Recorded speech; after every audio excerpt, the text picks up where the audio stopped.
Affairs, which is called the Public Integrity Bureau. We're on call 24 hours a day, every day of the year for officer-involved shootings and critical incidents. And we will go to the scene and monitor the force investigation from start to finish. We're advisory members of the Use of Force Review Board and disciplinary hearings. We run the Community Police Mediation Program, and we engage the community to ensure your voice, opinions, and concerns are heard. We, your hosts, are not police officers, but we are experienced attorneys from the criminal legal field, dedicated to transparency and accountability. We encourage you to call in with your questions and comments and concerns. While we may not be able to address individual cases, we are committed to following up with you. So with that, let's learn more about today's guest. Chriselle? Today we have Sarah Omajolo, who is the director of Vera Louisiana. She leads the team's work to build and maintain effective partnerships with community leaders, elected officials, and criminal legal system leaders to safely reduce incarceration, advance prosecution reform, and advocate for violence prevention through increased community investment. Before joining Vera in 2020, Sarah worked with community partners, lobbied state legislators, and collaborated with government agencies to enact policy change. Her work in the Louisiana State Legislature helped in corporal punishment for disabled youth, in addition to defeating Confederate monument protection and anti-sanctuary city legislation, eliminating mandatory juvenile sentences, and defending raise the age legislation from implementation delays. Outside of Vera, Sarah serves on the board of the Louisiana Fair Housing Action Center. Sarah holds a BA in English from Louisiana State University and a JD from Loyola University, New Orleans College of Law. Hi, Sarah, and we thank you for coming on with us today on the weekend before Mardi Gras. You know what everyone's mind usually is right now. Yeah. Thank you so much for having me on the show, y'all. Yes, I am surprised when I see people working on a Friday right before Mardi Gras.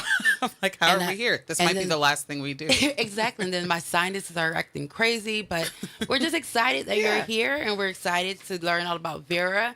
And then we're excited to be New Orleanians and go celebrate Mardi Gras, of course. Exactly. Amazing. I'm super excited to be here. I'm excited to tell people what Vera does in like plain language. Sometimes people get a little bit like, what exactly the data analysis and the policy app, and what is that? What are you doing? Well, let's just start by establishing some basics for our listeners out there who may be unfamiliar, as you stated, with Vera Institute. So let us know, what exactly is Vera Institute of Justice? Yeah, so we are a national organization. We our headquarters is in New York, but we actually have a lot of offices across the country. We have offices in New Orleans and in DC and Los Angeles, and then obviously Brooklyn in New York City. Vera Louisiana is one of our place-based offices. So we have initiatives that are like issues. So folks who are focusing on public safety or prosecution or, dignity in prisons. In our Louisiana office, we focus on Louisiana as a place, right? And so what that looks like day to day is that we are focused on building relationships with community members and government agencies, looking at data, looking at policies in order to end mass incarceration and increase investments in safe and thriving communities. And the policy advocacy and data analysis helps us, in conversations with partners, actually inform making changes, right? Making changes to policy and practice. We have been focused on, in Louisiana, when we think about ending mass incarceration, we talk about unlocking Louisiana. Oh. We are number one incarcerators in the nation when it comes to just convictions, post-conviction, and pretrial incarceration. We also are we have high rates of poverty. We have high rates of illiteracy. We have, low rates of quality education. We have all of these things that are precursors to and systemic failures that lead into the criminal legal system. So when we think about the criminal legal system at Vera, we think about it as the catch basin for all other systemic failures. So that's failures of the health system. That's failures of the education, social support, social services, And if we invest in those things, we can build thriving communities. And the things we know about thriving communities are they are safe communities. And so that is a lot of what our advocacy is at Vera Louisiana, and also, of course, across the country.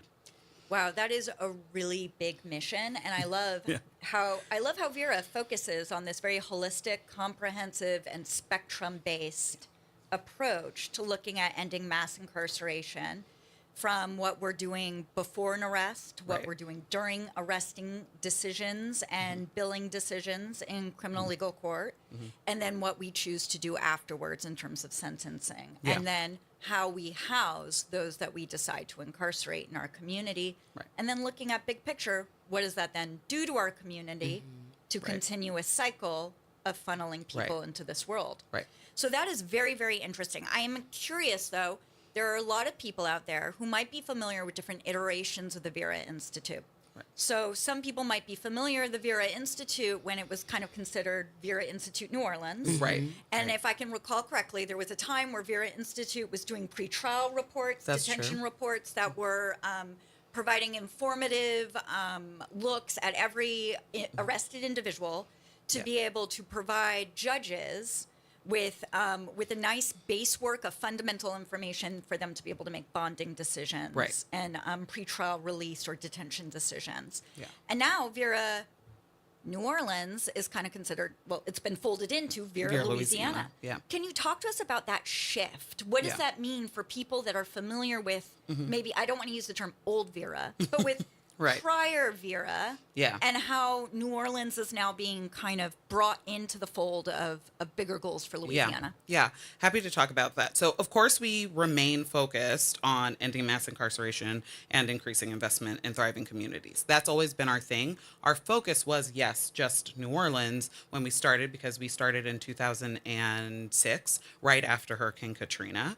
And so, the thought then, and when we were asked to come in by the city, was, can you help us do something about this 7,500 person jail that we have and the crumbling infrastructure?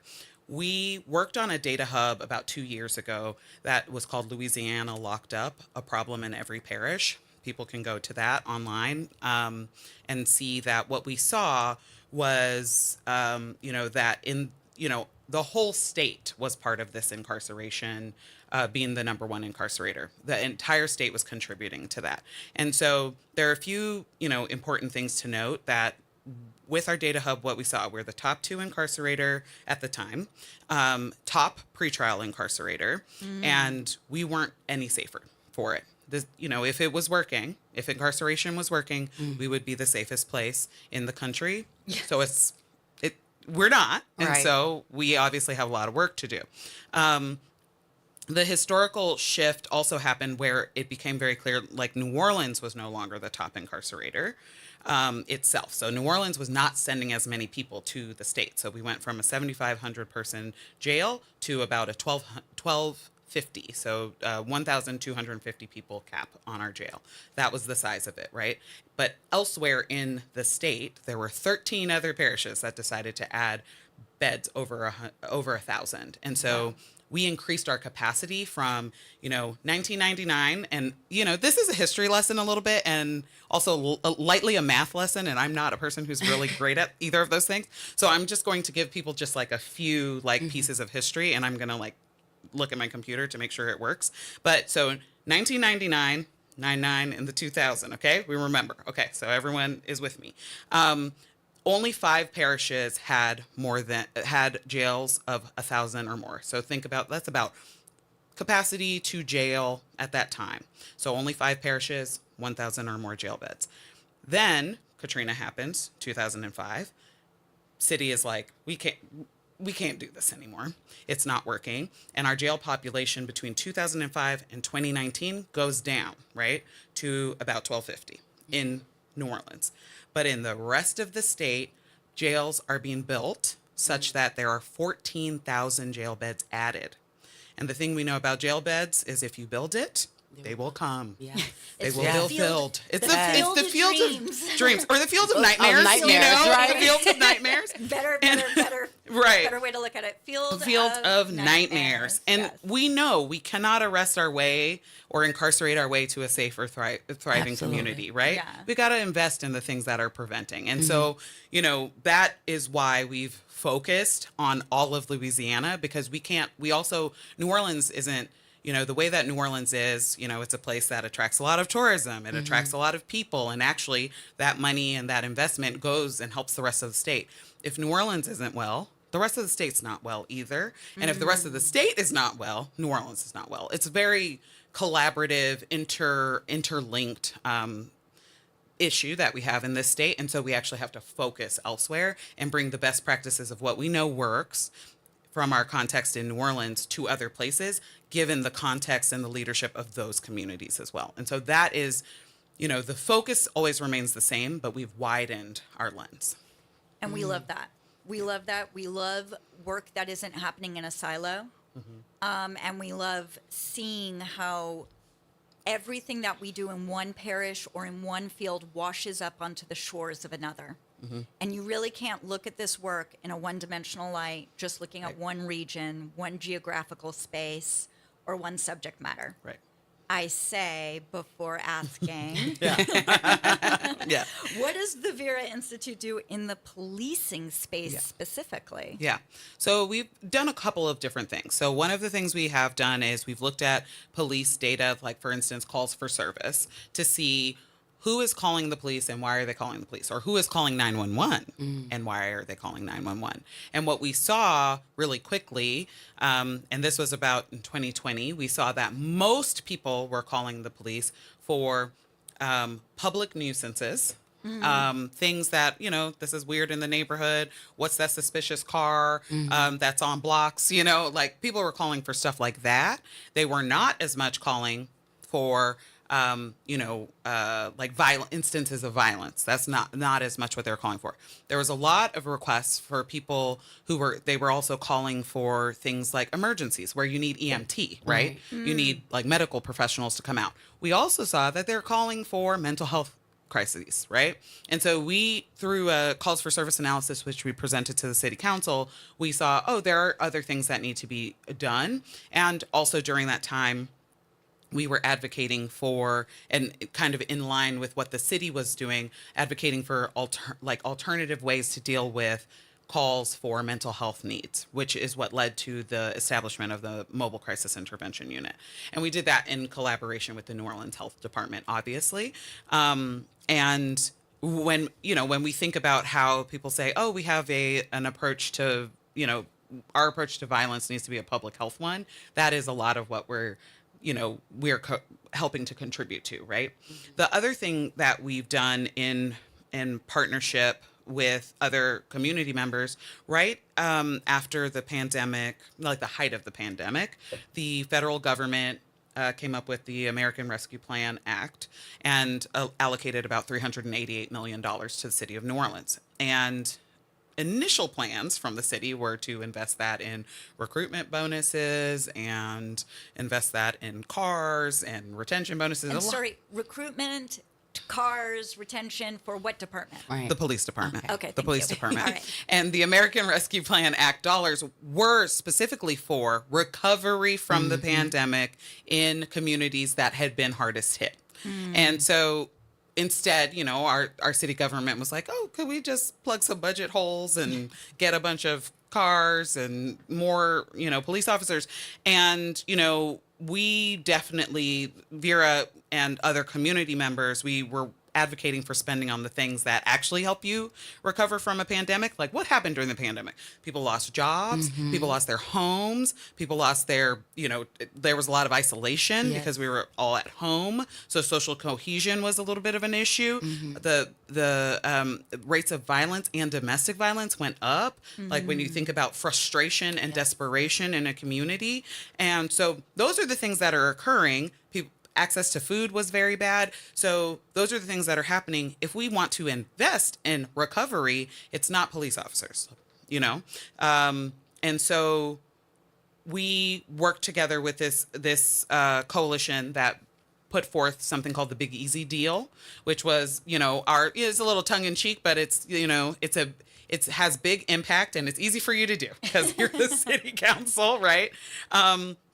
And so we, worked really hard to get investments in affordable housing. Also getting investments in food security, community violence intervention. This was a time where, because of the pandemic and the destabilization of the pandemic and economic destabilization, violence and crime started to rise. And community violence intervention and prevention are, people on the streets, like the peace ambassadors who work with Ubuntu, actually interrupting cycles of violence, right? And getting to root causes and figuring out, how do we keep this from happening? How do we prevent further issues, right?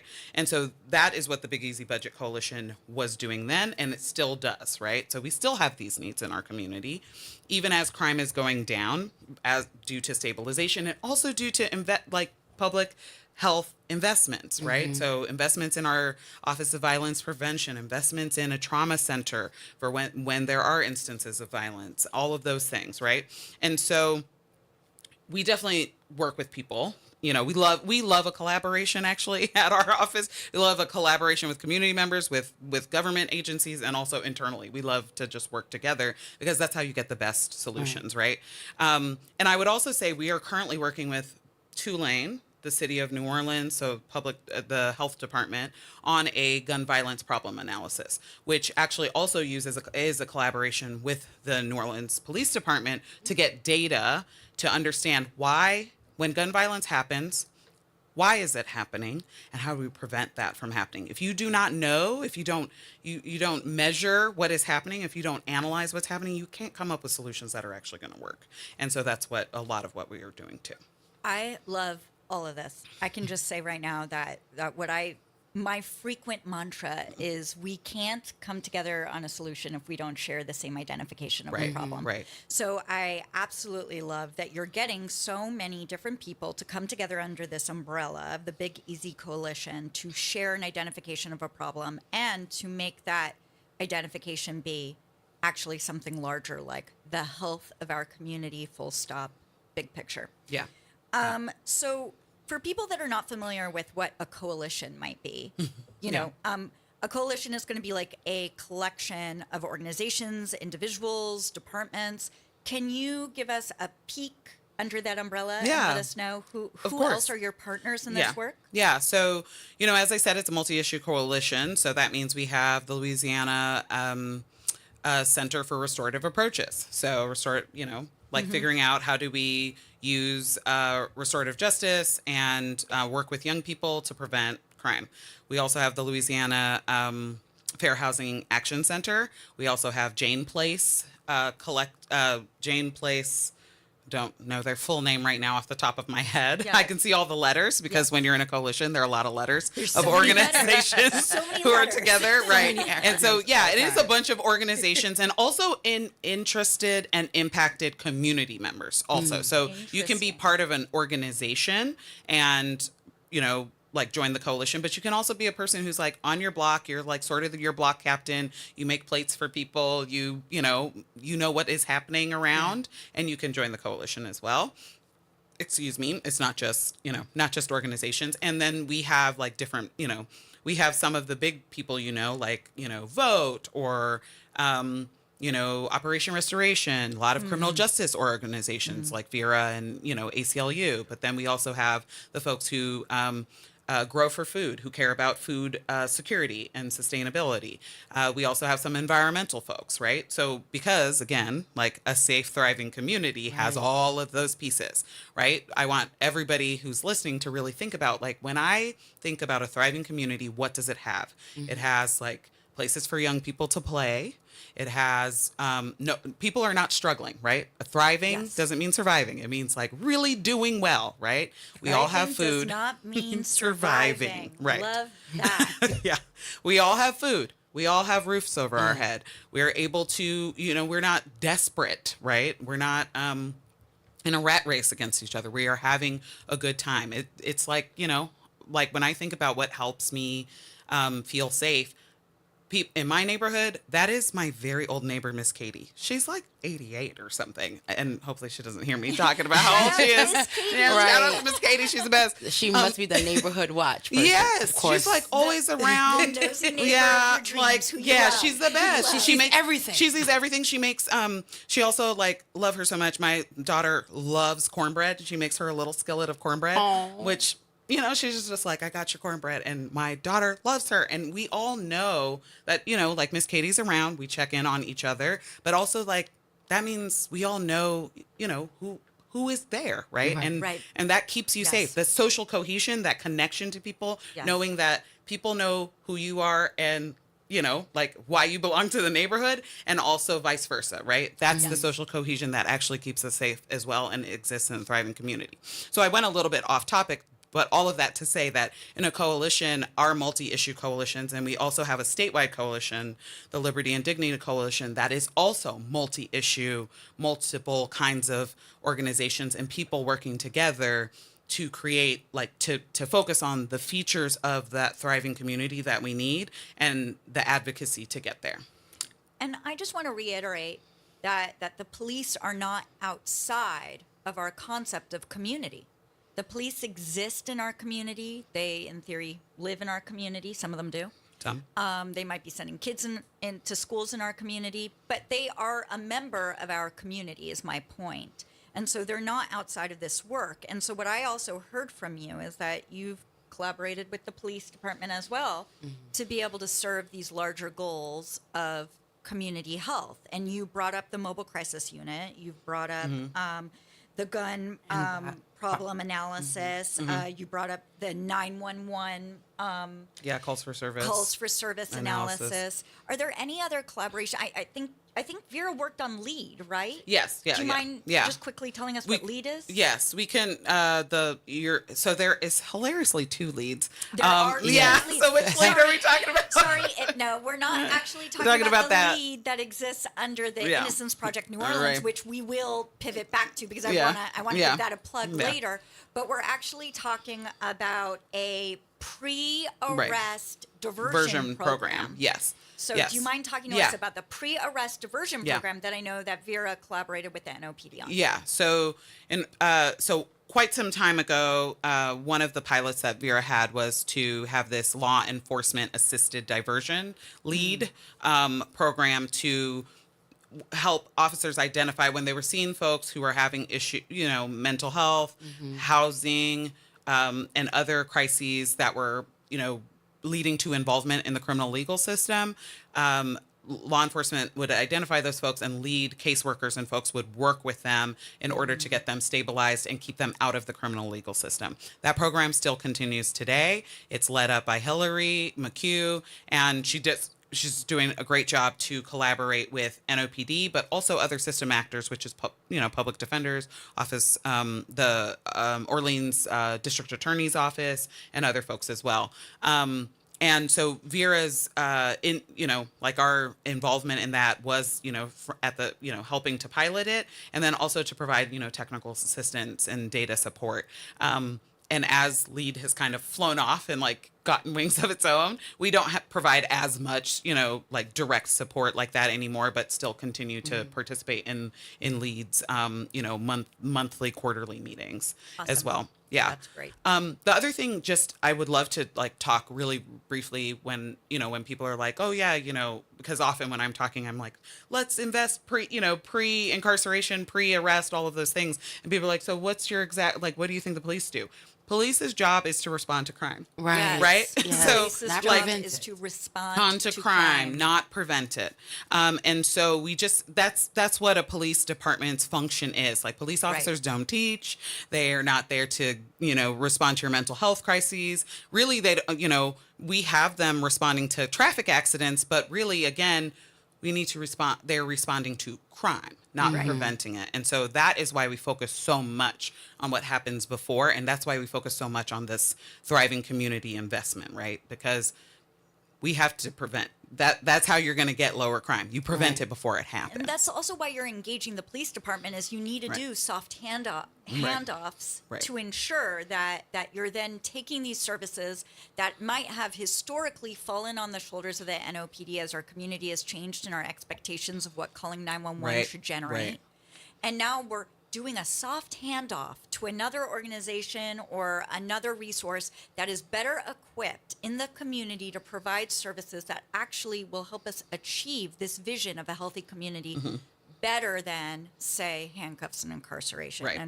And we love that. And I'm looking over at Chriselle because I know she's been trying to jump in to ask this question. So Yeah, well, while we're talking about police and NOPD, recently the city of New Orleans has been examining its budget, and it's been learned that NOPD has gone over budget, and I believe very. the number that we have been given is approximately 42 million over budget. Yeah. I'm sorry, what was that again? 42 million. Yes, 42 over million. budget. Yes, Yeah. over budget. That is a That's a big lot. number. It's a big number. So, what is Vera's position? Are concerns about this budgetary issue that they're having? Yeah. We're deeply concerned. So, to put some things into context, and I know budgets and numbers and math. I always say this when I go to city council. I'm like, I didn't go to law school for math. Hallelujah. Except for the one sessions class you had to get through. Right. I'm like, let's just with the calculator. But, with the overtime, this $42 million alone, to put it into context for people, that could fund the health department's violence prevention program for 25 years, right? Wow. Wow. That's how 25 years. 25 years. So we have to be honest about how we are spending our money. And if we are spending our money on folks who have to respond to crime And not rather prevent it. than prevent crime, we have a little bit of an issue, right? And so I to put it into another context, right now the city is also having a major conflict over paying the allocated $20 million that they allocated in last year's budget to the school board for the education of young people. And so the concern we're having is whether you can afford to pay for quality education for our young people while we just give basically a blank check to the police department to just like spend whenever, right? And so over the last 4 years, this overspending has looked like new cars, bonuses, shooting ranges. And, yes, I'm going to call it tongue in cheek, $1.5 million for their Paw Patrol, which is their horses and their dogs. Okay. So, Though we love Patch. I don't want that to get twisted. okay. If Patch is I knew listening, Stella was going to jump in on that part. if Patch is Okay. listening, I want Patch to know that I think you're worth every penny. Okay. But Okay. Yeah. We're talking about the little pony. Yes. the yes, miniature, the I'm miniature sorry, pony. It's a miniature horse that Okay, has one okay, eye. okay. It is an emotional support horse. So Okay. go on. All right. Cool. Just yes, understood. However, not to be, I don't want to beef with Patch, but I do, want to, note that I think also people are conflating this decrease in violent crime we're having with increased spending at NOPD. And those two things are actually not the same, right? No single program or agency can ensure safety, right? What we actually need is this collaboration across sectors, housing, youth services, mental health care, to actually effectively respond to / prevent violence, right? Wow. I Yeah. really think that is worth highlighting again. That people need to understand that when we are giving money to a department and then we're looking for returns on that money, that is a totally fair thing to look for, but you should not expect the return to be a decrease in crime. Right. That is not what I'm hearing. That's a 100% what I'm realistic saying. return Right. on that money. So it's Right. fine if you say, I want to give 42 million extra dollars to this police department. That is fine. You just heard me, my passionate plea for Patch. I hope Patch know? doesn't cost $42 million. No, I want to be very clear. I am being very tongue-in-cheek about Okay, this. good. No, I know. But when we are saying, let's give this police department $42 million extra dollars. Extra dollars. Extra Over budget dollars. Over budget dollars. That we should not be realistically, or we should do some expectation management and understand that that is not necessarily going to result in any type of decrease in crime or continuation of that decrease of crime. That is only work that can be done by all of us together. And I see we have a caller, so I'm going to put you on air. It looks like Miss Bonnie. Thank you so much for calling in. You're on the monitors, Mike. Hi, I'm so excited to be on and be able to talk to you three fabulous ladies today. And I heard the conversation about where we can't talk about and have the expectations of when we increase funding for policing that there's going to be reduced or increased safety. What should we be able to expect as citizens when we invest that much into our public safety? Ooh, good question. Oh, great. So lovely to hear your voice. Um, Happy to see your face and hear your voice. when we invest, so like when we think about $40 million, so when we're investing in public safety, now remember, public safety and policing, they're not synonymous. Public safety is a lot of other things, right? And so we should see things like expanded out of school programming. We should see things like making sure that we have increased food service, increased food security, right? We need to make sure that we can see things like expanded mental health programs that actually are supporting parents and youth service providers. So, and when I say those, like $40 million could pay for all of the things I just discussed, right? So if we have the Big Easy deal has in it expanding out of school programming for young people. We have to think about like recreation, things that young people need that enrich their lives and give them something to do. We asked for $9 million for that.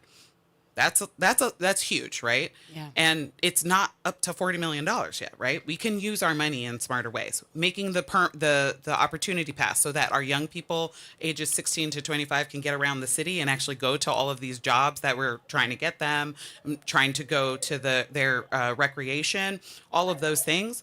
That cost is about $1 million. So like, and over for like a year. So like $2.5 million for the period that we were asking for. Right. And so these are things that give us a big return on our investment because we are making sure that young people are taken care of. They can actually access all these services. And we can also make sure that we are increasing food security in New Orleans East for $3 million. Right. There are a lot of things we should expect, right? That when we're making these investments, we are preventing crimes from happening, right? We are making sure that our communities, there aren't some communities that look blighted and with the, infrastructural damage and all of these things, while there are other communities that look thriving. like are thriving. They have parks, you can walk to them. Some parks in certain neighborhoods have holes in the slides, like things that young people Or can't metal access. slides that burn the children Or- while they're Yes, trying to go I down remember This the New part, Orleans summer. yes. So true. Yes, the metal slides in this hot place where we Yes. live in. So we have to look around and remember public safety is more than just, I called a police officer and they came to me quickly. It's also making sure that like the structures and the place that I live are helpful for me to live in. I also want to say really quickly on this point, because I keep thinking about this. Louisiana is one of the places that lost the most population, highest decrease in population in the country, one of the highest decreases in population in the country. And that is because people are not feeling like they can thrive here, right? Given our policies, our investments, the way that we are living, our, governmental leadership, all of these things, right? And if we want to actually be a place where we have enough of our tax base and we have enough money and we're able to like pay for all these things we're talking about, right? We actually have to make this a great place to live, a thriving place to live, right? And so those are that was probably not the smoothest answer to what this question was But I for Miss love that Bonnie, answer. but I'm My glad. next question to follow up, and then I'm going to let you all go, is if we can have an agreement and you can see all of the articles and the conversations about what it takes to make a great place to live. Like we know that people are looking for education, we're looking for outdoor spaces, we're looking for whatever they define as safety. Why is it such a struggle on the front end for the city to understand what it looks like to invest in that? Why do we have this separation and understanding of where we should put our money while we're looking at what it's costing us? Yeah. Ooh, there's a lot there. lot there. And I'm gonna go with some hot things on that one. One, I'm excited. fear mongering that also gets in our way, and sometimes a lack of creativity. So when put together, seeing there's crime and there are all these things happening, and the only thing I know for dealing with them is what has been sold to me, which is police and jails. And so then I think, okay, that's how I'm going to deal with it. But we don't stop to think, because fear has taken over all of our like critical functions. We haven't stopped to think, wait, but Didn't we They try just are responding. They're just we're just responding to crime. So we're letting crime happen and then we respond to it on the back end. That's not helping, right? I think what also gets in the way, obviously politics get in the way, right? Right. Like personal platforms and personal interest of politicians always will get in the way of these things, right? And having, an electorate, like having voters and community members being so disillusioned and disappointed by the interactions with the political process and also with their city council members and their mayor, that stuff can get in the way, right, of people wanting to like use their power and their voice to speak and impact the way that our elected officials are doing things. And so it's a lot of stuff. I mean, I also think about when we look on TV, right? When we're looking at our entertainment, we spend a lot of time like with police shows. We spend a lot of time Right. like Yeah. thinking about, oh yes, the criminal legal system, like crime happens, we solve it just in an hour, and then we're going to trial. Like it's a little bit, it's not Is it a real. little bit? Right. A little bit? A little bit. So it's a Completely. fiction. And so we think about, and we don't spend, I mean, I don't know very many shows about like, the advocates, or, the budget. The budget is boring. Let's be honest. Like, I don't want to watch a show about budgets and people putting things together and being like, I see a problem in that neighborhood. And so now I'm fixing it with investment. I just said it and you all fell asleep. So, so I think those are some of the things that are getting in the way, but I would like to plug the Big Easy Budget Coalition. If you're interested, send us an email. Like, we are happy to include you in that process, because the more that city leadership hears from their constituents all across the city, and we've actually done a survey that when people are asking for things in their neighborhoods, the top 5 things they have nothing to do with police. They are asking for investment in housing, very, very much asking for a lot of investment in housing and mental health and in things for young people, to like investments in young people's recreation. And so we have to be really clear and have to say to our representative government, like, we need different stuff and we have to push for that. Yeah, we need the people that are controlling our budget to be responsive to the Responsive. problems and the concerns that are being brought up by our community. And I think what you said about fear mongering and lack of creativity also feeds nicely into a big criticism that we hear at public forums whenever we're talking about crime rates. People have a really hard time with the idea of the kids. They Yeah. talk a lot about, and I'm using an exact quote here. You can't, if you aren't streaming, you might not see that I'm doing the air quotes. These wild kids. Yeah. These kids be wilding. Yeah. Does this fit into that type of criticism that you were describing? Like, does this Yes. belief? Yes. And thank you so much for calling in, Miss Bonnie. Yeah, We thank you appreciate so that much. You started this conversation between us. Yes. Whoop. All right. She's taking her question off the air. Yeah. But can you talk to us about whenever you hear that concern about wild kids, what would Yeah. you say to that criticism? Where does that fit in this? Yes. And so I think, for the first thing I say to folks, they see the news stories, right? They see, media plays a lot into this. So whenever we think about the news and what it is showing us, it is a lot about what is sensationalized. It's a lot about what is, they have this term, and I'm going to put the quotes up. If you can't see them, but if it bleeds, it leads. And so those are the stories that we hear on the nightly news, right?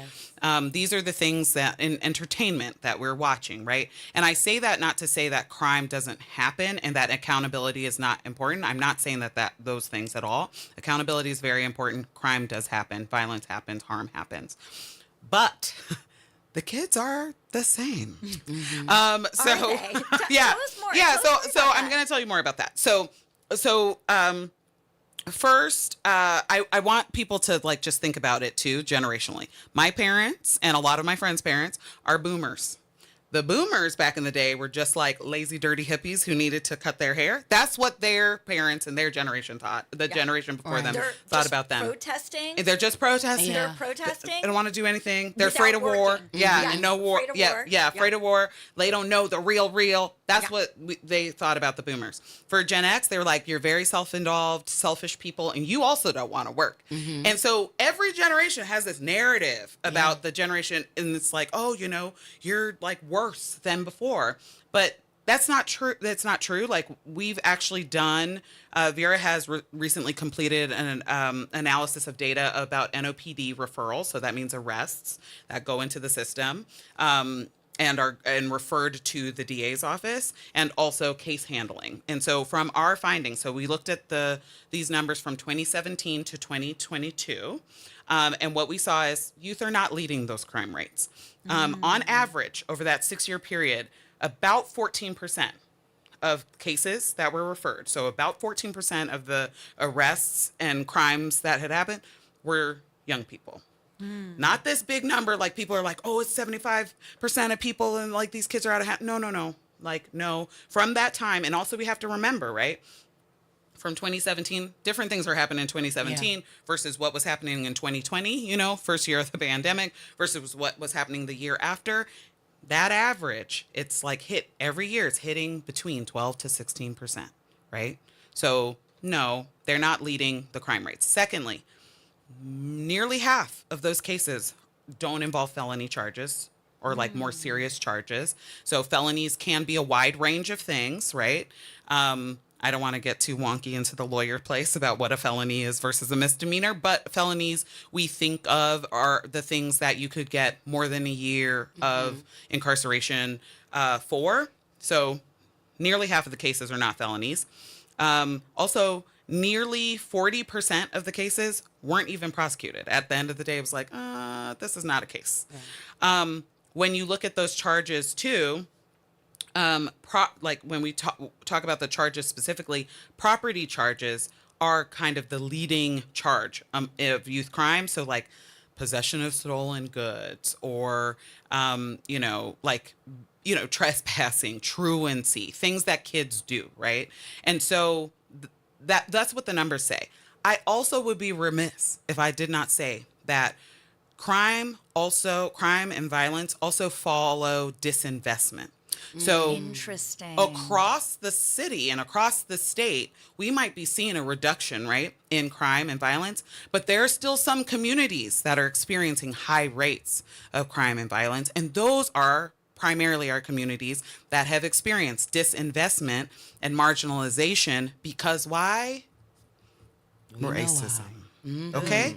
And racially disparate treatment. And so when I say racially disparate treatment, I just mean people treating people differently because of the color of their skin. And so we have to be really clear about that because I don't want, I know I can hear somebody in my head being like, but in this community, there's so much going on and I see these kids and I'm like, I understand what you're seeing. And that is about disinvestment. Right. That is about that's about systemic failure that leads into other issues. Right. And so if we have, what we know is thriving children who have everything they need, they don't go do other things that you're worried about.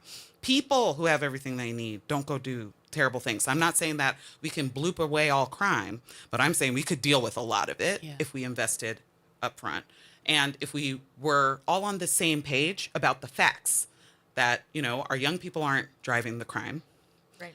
Our young people aren't doing most of the crimes. Mm-hmm. They are young people like we've always had, like we used to be, like my young person is, that's where we're at. And this conversation always is reminding me, and I know you probably remember, Stella, when we had Professor Snowden on here, when we talked about, the lake and the fish problems, how we're always trying to cure whatever's wrong with the fish, not realizing that it is the full body. So when you're speaking about these coalitions that are coming together, what I'm hearing from that is you're bringing expertise from different areas because you're realizing it's more than just this one issue. And I may have this expertise in criminal field, but I need you to help me in this health field. And that is an amazing thing to have all these people come together to actually try to address and solve these issues where they're needed. And we're recognizing that it's not just to try to respond to the crime. Right. And so, Sarah, while we're talking about kids, though, there's a lot of legislation right now in the criminal legal field as well around incarceration that is on the ballot in Louisiana coming up. Do you mind explaining to our listeners Yeah. What is actually on the ballot? And be Yes. mindful that we will have to close up so it's going to have to be an elevator pitch. Oh, elevator pitch. I'm Yeah. really good with On that. these- Yeah, on I'm these super ballot good. Sorry, I didn't measures. realize the time of the Yeah, so we had a lot quickly. to talk about. We had a lot to talk Oh about. my goodness. Yeah. So, really happy to talk about that. I'll also say, I like to also tell people, and I didn't say this at the top. So I'm, from New Orleans. I also was a teacher here. So I went to Franklin, and Carr. But I also, I know. And then also, but I also taught at Cohen. And yesterday I saw, shout out to my student Robin, who's thriving and doing a great job out there. And so so when I think about young people, I have cared about young people for a very long time, obviously. In fact, going from being a young person to just caring about young people, right? So I come at this that way. The thing that I would say is, so top level, because of all of these different things that are happening after the pandemic, and new politicians that are the legislature and our governor, who are very in a tough on crime space, even though those are not helpful things that will not actually prevent crime. What is on the ballot is 4 amendments that are supposed to do certain things. Unfortunately, the amendments are very misleading. Very, very misleading. And there's one amendment that basically slashes education while giving, slashes education funding and infrastructure funding while giving, some money to some teachers, but actually a pay cut to a lot of other ones. And so that's packaged as it's a raise, but it's actually a pay cut. There's, also an Amendment 3, which is an amendment to figure out how to put more kids into the adult system. More kids into the adult system, and let the legislature just figure out which ones. We don't know which ones they're going to put the kids in there for. And they said, we need this because of violence in our communities, except that you can already transfer young people to the adult system for very violent things. What they actually are interested in is taking away your knowledge, the voters' knowledge of what are they actually putting kids in the system for. And it's going to be a wide range of things and a wide range of kids.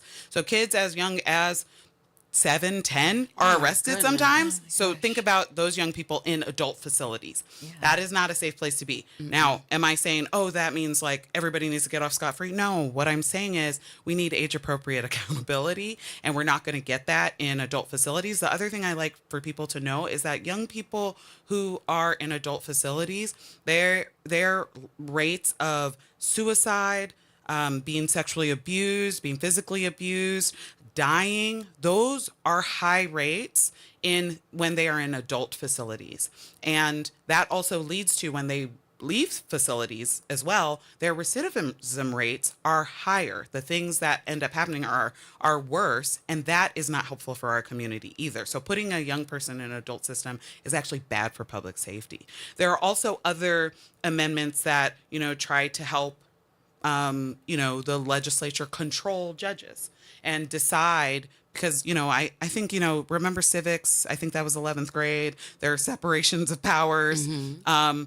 One branch, like the legislature, shouldn't have control over the judges, and the judges don't need to have control over the executive or the governor's executive branch.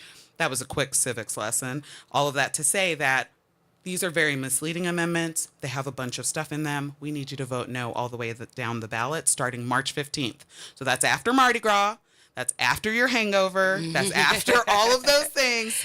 March 15th is the week after, okay? Yes. And that's when we need to all start voting. We need to vote no all the way down the ballot. Because, again, as we've been talking, if we want thriving communities, it starts with voting no on all of those things, and then going to the legislature and saying, these are the things we need. We need investment in these places. And when you, legislature, have decided to rewrite our tax code such that we're slashing education to put it into $100 million of beds in juvenile facilities, you've basically given up on our young people. I mean, talk about disinvestment. Disinvestment.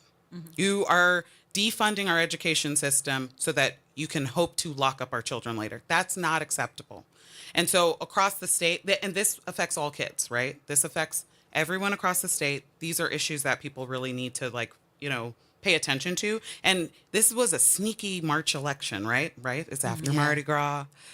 It's getting St. Patrick's there's Day, St. Patrick's there's Day. Super Sunday. There's Super Sunday. There's So- other stuff for us to do. Yeah. They're just, it is, This is a problem. yeah. So March 15th, start early voting.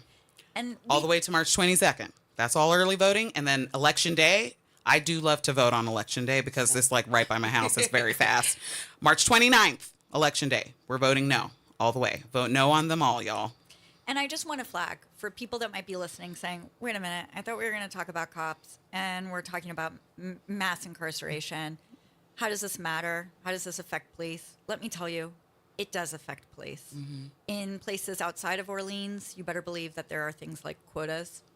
And if you are creating the beds, and as we said, we're creating if we're creating a field of nightmares instead of the field of dreams, creating the beds, creating the opportunities to lock people up, there is pressure then on your police department to Bring make the that people. happen, to bring the people, to make it come. And so I'm not saying that to suggest that NOPD does anything like that, but I'm just flagging it to say that when we talk about, again, the whole lake, when we're talking about the whole problem, we have to look at it from every angle, and we have to make sure that we're all swimming in the same direction. Right.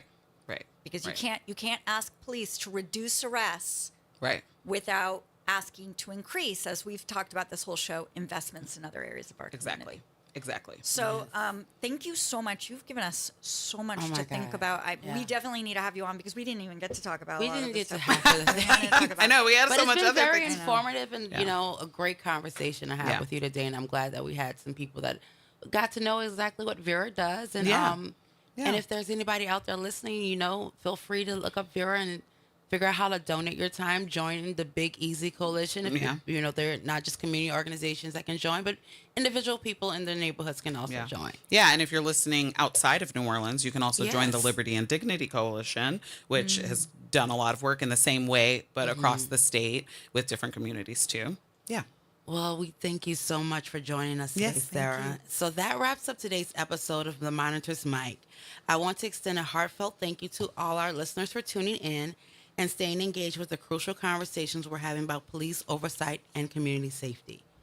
A special thank you to Sarah Omajola from the Vera Institute for her great input and awesome conversation on police data, accountability, and upcoming ballot measures. And yes, we're going to say it, make sure you vote next month.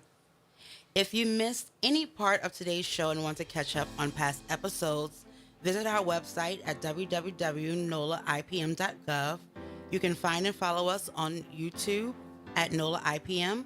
You can also follow us on social media for updates and news, on Instagram at NOLA-OIPM, on Facebook at New Orleans Independent Police Monitor. Until next time, stay informed, stay involved, stay committed to building a safer community. This has been the Monitor's Mic, and happy Mardi Gras. Happy Happy Mardi Mardi Gras. Happy Mardi Gras. Happy Happy Mardi Gras. I got so No, excited. I know, Happy Mardi it's Gras. so exciting. Thank you again. Yes, thank you so Great. much. Thanks for having me.